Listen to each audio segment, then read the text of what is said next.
Hello, glad to see you on the channel. Subscribe, give a like, and don't forget to leave a comment. Enjoy watching.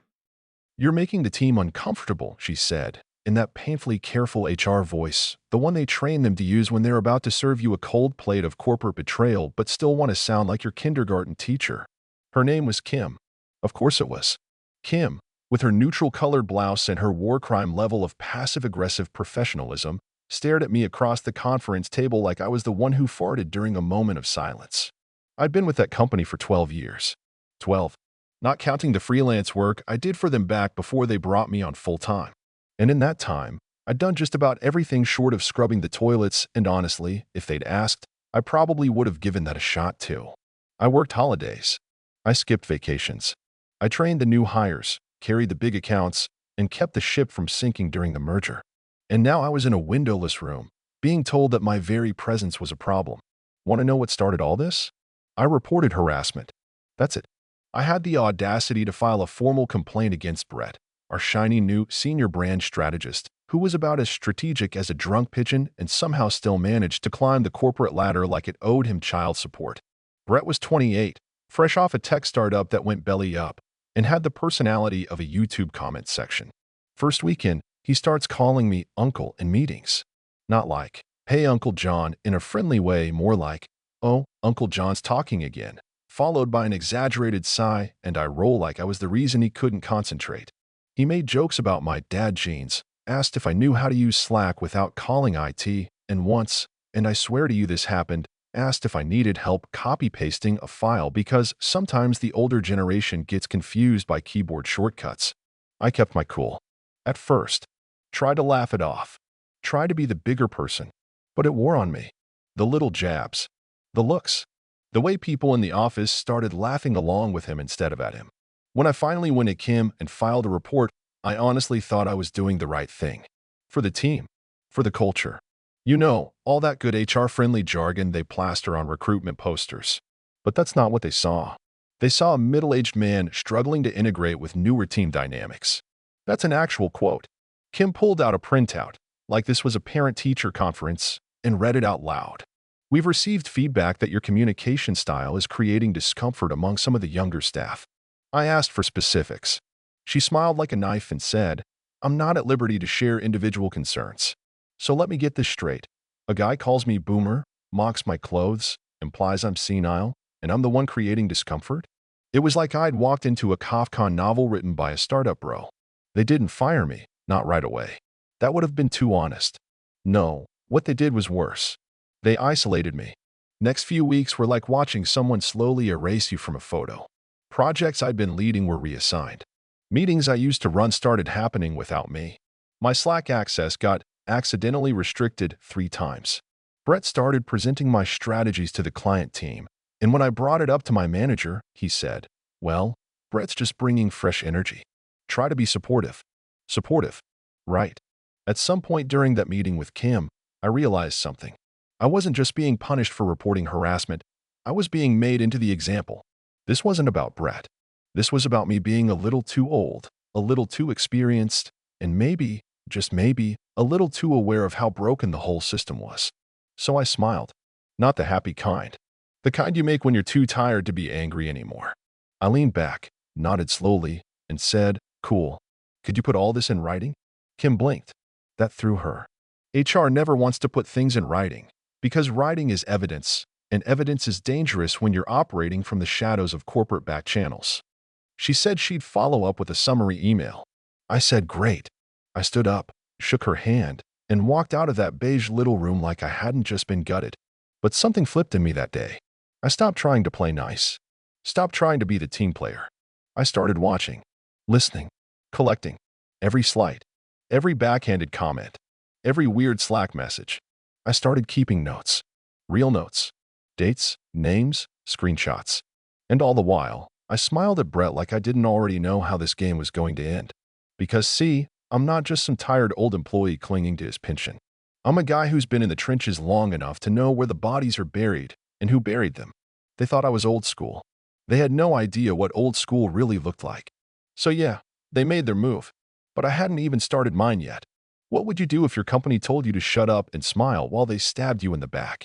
Because I didn't shut up. And I sure as hell didn't forget. There's a special kind of silence that fills an office when the person nobody respects walks in with too much confidence. And for the last few months, that person was me. I used to be the guy people came to for guidance. John, can you take a look at this proposal? Or, hey, mind reviewing this deck before the pitch? But ever since the HR ambush, my presence in the room might as well have been background noise. The same folks I mentored were now suddenly too busy to make eye contact, as if proximity alone would tie them to whatever invisible crime I had committed by not being 25 with a podcast. It didn't take long for Brett to smell blood in the water.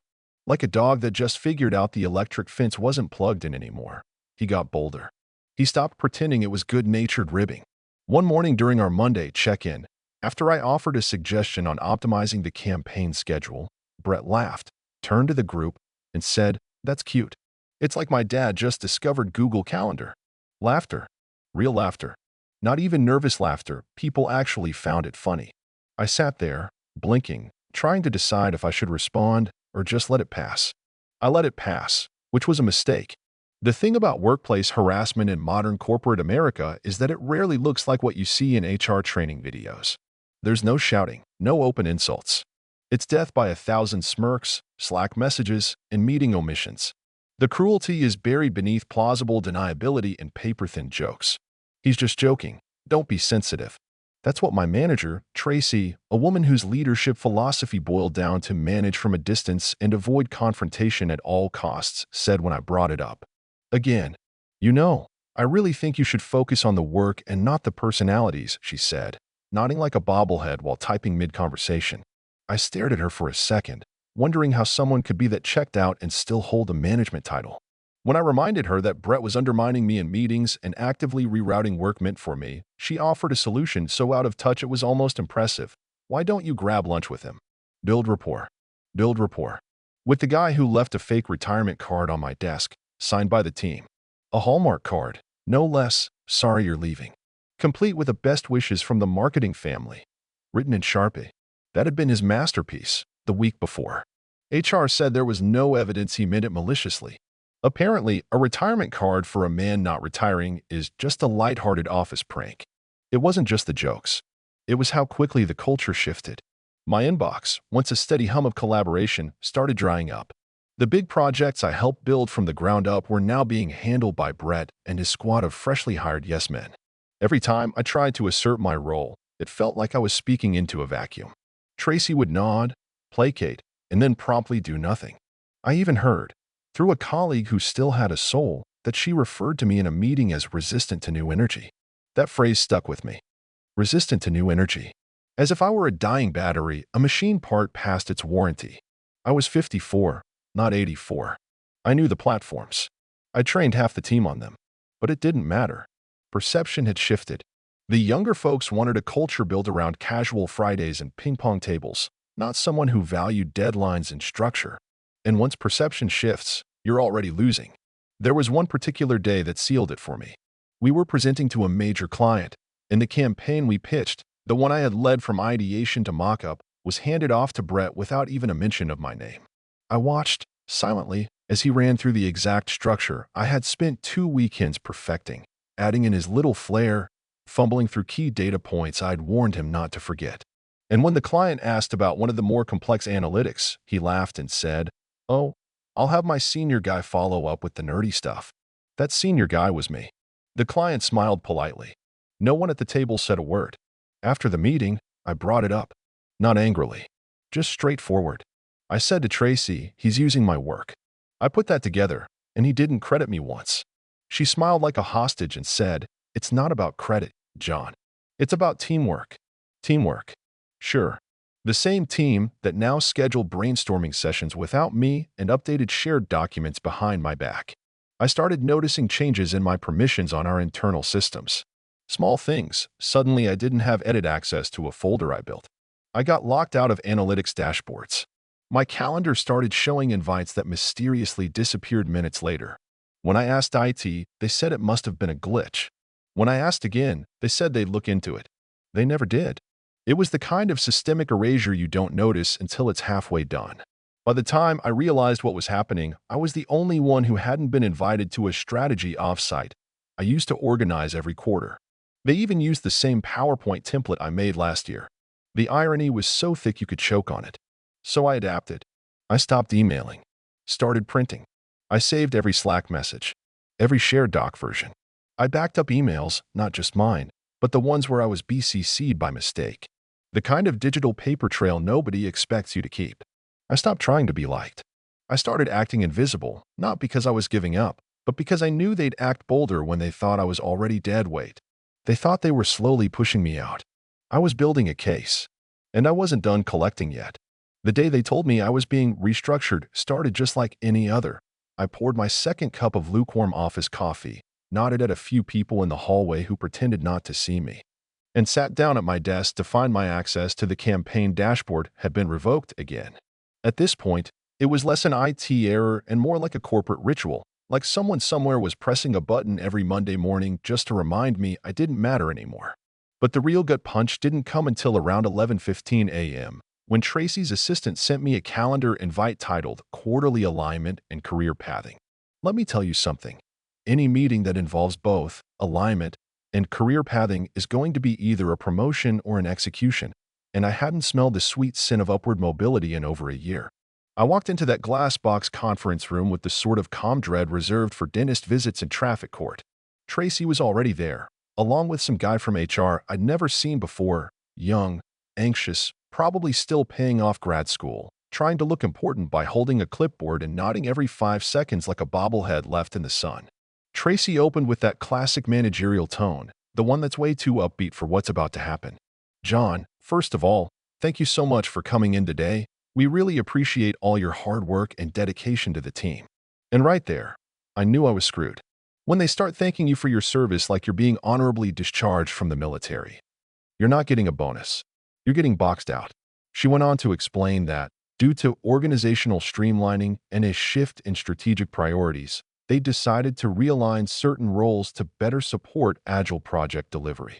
Now, I've worked long enough to translate HRSA in real time, so here's what that actually meant. They were taking my title, slapping it on someone else, and moving me to a shadow version of my job with fewer responsibilities, zero authority, and, surprise, no pay bump. In fact, there'd be a slight pay adjustment downward, which they called budget recalibration. They dressed it up with a lot of vague nonsense. Tracy actually used the phrase leadership adjacency at one point, like I was being placed near leadership in a sort of inspirational radius, rather than being shoved into the organizational broom closet. And then, as if they hadn't just spit in my coffee and called it a latte, they introduced the person who'd be stepping into a new leadership capacity. Carly, my former mentee. Now, don't get me wrong, Carly's a good kid. Bright, eager, a little green but full of potential. I liked her. I trained her. I watched her grow from nervous intern to confident project coordinator. But she wasn't ready. She knew it. I could see it in her face when she walked in and saw me already sitting there. Her hands were trembling slightly, and she kept adjusting her necklace like it might suddenly transform her into someone else. I stood up, shook her hand, and smiled the way a soldier smiles before saluting the guy who just took his command. Carly gave a little speech, obviously rehearsed, about how she was excited to build on John's legacy and bring new energy to the team. I nodded, said congratulations, and sat back down. Tracy beamed like she'd just brokered world peace, and the HR kid started handing me papers with new reporting structures and revised objectives. I took them without a word, but inside I was boiling. What no one knew, what they couldn't have known, was that I'd already begun documenting everything. The emails where Brett took credit for my work, the calendar invites I'd been excluded from, the internal Slack messages that straddled the line between jokes and age discrimination, the file access logs showing how my permissions were quietly stripped away. And now, this, a textbook example of age-based demotion disguised as agile optimization. I stayed quiet during the meeting, let them run through their little checklist of dehumanizing procedures. I signed what I had to, took the rest home to review, and walked out of that room with a strange mix of fury and clarity. Because now I had everything I needed. The before, the during, and the after. They had finally made the mistake of putting it in writing. That night, I poured myself a whiskey, the good kind I keep in the cabinet for moments when the world finally shows you its true face. I sat at my kitchen table, opened my laptop, and started compiling. I had files going back years, expense reports I filed that Brett later claimed as his ideas, meeting minutes where my name had been cut and pasted out like a virus, and a treasure trove of internal memos with just enough careless wording to catch a lawyer's eye. I wasn't entirely sure yet what I was going to do with it all, but I knew one thing for certain. This wasn't the end. They thought they'd shut me up by humiliating me quietly and pretending it was just a realignment. But what they'd really done was hand me the final piece of the puzzle. They'd confirmed every suspicion I had, and they'd done it with a handshake and a smile. In the weeks that followed, I played the part. I showed up, did my new stripped-down duties, nodded during meetings, and offered cheerful support to Carly, who avoided eye contact like it might get her fired. I waited, patient and methodical, while I built my archive, every document, every timeline, every quote carefully dated and labeled. They had underestimated me because I wasn't loud, because I didn't stomp out of that office with a box and a tantrum. But what they didn't realize, what they never realize, is that some people don't burn bridges when they leave. Some of us build dams. And when the water backs up high enough, it always finds a way to break through. The morning I decided to walk away wasn't dramatic or cinematic. There was no shouting, no desk flipping, no emotional farewell speech in front of stunned coworkers who would remember it forever. No, it was quiet, surgical even. I walked into that beige-walled office, nodded at the security guard who still called me sir, and sat at my desk for the last time like a man clocking in to finish a job he never agreed to. I had made my decision the night before, sitting at my kitchen table with a folder full of emails and a legal pad that had more bullet points than a deposition. But I wasn't storming out. I wasn't going to give them the satisfaction of labeling me emotional or difficult to manage. I was going to leave with the one thing they feared most: documentation. For 3 months after the demotion, no, let's call it what it really was, a slow-motion firing dressed up as a realignment, I kept showing up. I did every task they gave me, stayed polite in meetings, offered feedback when asked, and watched while Carly, now technically my supervisor, flailed through project briefings she barely understood. Brett had started referring to me as the legacy consultant in front of newer staff, a term that made me sound like a museum exhibit. Every time he said it, I smiled and made a note in my log. They thought I was defeated. That's the part that made it so easy. When a system like that decides you're on the way out, they stop watching you closely. They assume you're either planning to quit or just too broken to resist. They don't notice the USB drive you carry home each night, or the blind copy you slip into key correspondence, or the fact that you're printing emails from your personal folder to take to a lawyer on your lunch break. They definitely don't notice when you reply to HR's vague inquiries with phrases like, per our previous conversation, and please confirm receipt in writing. They just assume you're playing along, waiting for the axe to fall, and they relax. That was their mistake. I'd been archiving everything. Slack threads with ageist jokes, emails where Brett openly asked Carly to freeze out the old guy, documents with track changes that showed how my work was rewritten and resubmitted under someone else's name. I'd found one message, forwarded to me by accident, where Tracy asked Kim in HR if there was a way to make him sign a release in exchange for severance, which is a fun thing to read while eating instant ramen at your desk. So I asked, very politely, for that conversation to be summarized in a follow-up email. That phrase became my go-to. Every ambiguous comment, every veiled threat, every concerned suggestion from HR was met with a calm smile and those magic words, "Can you put that in writing for me?" You'd be amazed how quickly people backpedal when they realize their words might live forever on a PDF. Eventually, they gave me what I needed, not in one email, but in a breadcrumb trail of small, damning ones. When I announced that I'd be resigning to pursue new professional opportunities, they clapped, metaphorically. I think they believed they'd won. They sent me a pre-written farewell email I was supposed to approve, full of fake praise and phrases like leaving on good terms and always a valued team member. I deleted it. Instead, I asked HR to send a summary of our final off-boarding meeting for documentation purposes, which they did, not realizing they'd just confirmed, in writing, that my responsibilities had been transitioned to a less experienced but more culturally aligned team member. That sentence right there? I printed it, laminated it, and showed it to my attorney. In the days after I left, I stayed quiet. I didn't post a long, bitter message on LinkedIn. I didn't talk to old coworkers except for the handful who reached out to say, "I'm sorry. That was wrong." Instead, I got to work. I compiled a chronological report with all my evidence, dates, times, messages, files. I filed a formal complaint with the Equal Employment Opportunity Commission, complete with attachments. And because I'd worked on the company's data security policy, I knew exactly what to say and not say to avoid breaching any agreements. I wasn't trying to get revenge, not yet. I was just making sure I had a legal record of every sleazy, ageist, backhanded thing they'd done. But that wasn't all. See, I knew they were prepping for an IPO. The entire department had been walking on eggshells for months, trying to keep their internal numbers clean and their narrative tighter than a drum. They'd cut benefits quietly, laid off contractors with NDA strings attached, shifted budget lines to make losses look like investments. And I had receipts. Not illegal, mind you, not yet, but certainly sketchy enough to spook anyone doing due diligence. I knew just enough to raise eyebrows in stall meetings.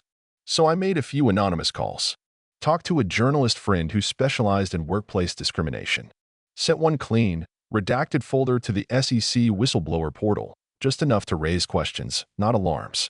And then the email started. First, it was Kim from HR, just checking in. "Hope you're doing well. Let us know if you need anything during this transition." Then it was Tracy, asking if I'd be willing to come back as a consultant for knowledge continuity. I didn't respond. Then it was legal short, cold, and politely asking if I had any concerns about proprietary information. That's when I knew the leaks had been noticed. I didn't admit anything. I didn't reply at all. Just watched the panic begin to build from a safe distance. I had no plans to drag them through the mud publicly, not unless they pushed. But they didn't know that. And in corporate America, fear of what you might do is sometimes more powerful than any action you take. They had spent a year slowly silencing me, minimizing me, erasing me from the culture I helped build. And now? Now they couldn't stop thinking about me. Every follow-up email they sent was like a ghost looking for closure. But I had already buried them. They just hadn't figured it out yet. 3 months after I walked out of that office with my spine still intact and my head held just high enough to pass for indifferent, I found myself standing in my kitchen on a cloudy Thursday morning, stirring sugar into my coffee while watching a live stream of the company's emergency investor call. Their voices, usually smug and steady, had a new edge to them now, frantic, clipped, tripping over words they used to wield like polished weapons. I had the volume turned low, just enough to hear the tremble behind their statements, the forced optimism of executives trying to calm a room that was already halfway to the exits. It hadn't started as a revenge plan, not really. I wasn't some mastermind lurking in the shadows with a 10-step takedown mapped out on my living room wall. All I ever wanted was to do my job, collect a paycheck, be treated like a professional, and go home in time to see my kids' soccer games. But somewhere along the way, the people in power, the Trasses and the Bretts and the Kims of the world, decided I didn't fit the new mold. And once they decided I wasn't useful to their vision of a younger, flashier company, they didn't just push me aside, they made sure to salt the earth where I stood. So when the opportunity presented itself, I didn't rush. I waited, patiently, methodically. The whistleblower complaint I filed wasn't some half-baked rant sent off in the heat of the moment. It was detailed, sourced, and cross-referenced like a grad school thesis. I knew their weak spots.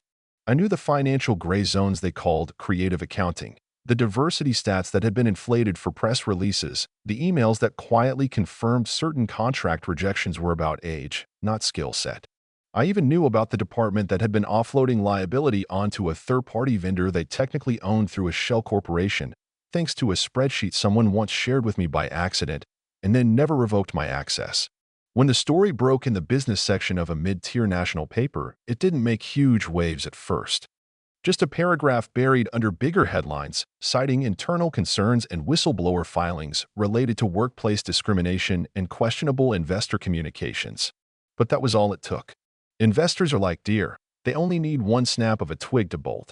Within a week, 2 funding partners had backed out of pre-IPO commitments. Another paused. The IPO roadshow, which they had built the entire year around, was officially delayed pending review. Tracy looked like she hadn't slept in weeks when she appeared on that live stream, sitting beside the new CFO and reading from a clearly sanitized statement about unforeseen regulatory obstacles and a commitment to transparency moving forward. Brett wasn't on screen. I like to imagine he was somewhere in the background, trying to figure out how a guy he used to call Uncle John managed to light a match so cleanly beneath their million-dollar house of cards. What made it better, not perfect, but better, was that I never had to scream. I didn't rant online. I didn't leak documents to tabloids or give anonymous interviews full of bitterness and fire. I let the paper trail speak. I let the systems they trusted to protect them do what they were designed to do when you actually feed them the truth. I played by the rules they assumed I didn't understand, and I beat them at their own game. And yet, victory didn't feel like fireworks. It felt like silence, like peace, like watching their press conference while wearing sweatpants and scratching my dog behind the ears, knowing I no longer had to convince anyone that I had been right. Because now, everyone knew. They just wouldn't say it out loud. I still get emails sometimes, mostly from HR, always written with the vague warmth of someone who wants to sound casual but is legally terrified. Just wanted to follow up, in case you'd like to reconnect. We value your institutional knowledge and would welcome a conversation about consulting. I never reply. What would I say? That I'm busy living a life that doesn't involve chasing fake promotions and swallowing daily insults for people who wouldn't notice if I dropped dead in the hallway? The best part is, I didn't even need to win a lawsuit. I didn't cash in on some seven-figure settlement. All it took was showing them what happens when the person you counted out remembers everything, writes it down, and knows exactly where to send it. I still might file more formal complaints, depending on how the SEC investigation plays out. But for now, I'm content watching the house they built with plastic bricks wobble on its foundation. Every once in a while, I'll hear from someone who still works there, someone who kept their head down, who stayed behind after I left. They tell me things aren't the same, that people are nervous, that Brett's been moved into an innovation role with no team, no projects, and no explanation. Tracy's title is the same, but she's been delegating heavily, which is corporate speak for hiding under her desk. Kim, apparently, is on leave. They'll say things like, "You didn't hear this from me, but," and then tell me how the culture shifted, how the newer hires are suddenly getting more training, more guidance, more accountability.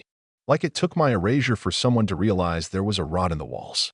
I don't pretend I saved the company, or that I fixed the culture, or that I'm some kind of office Robin Hood. That's not the point.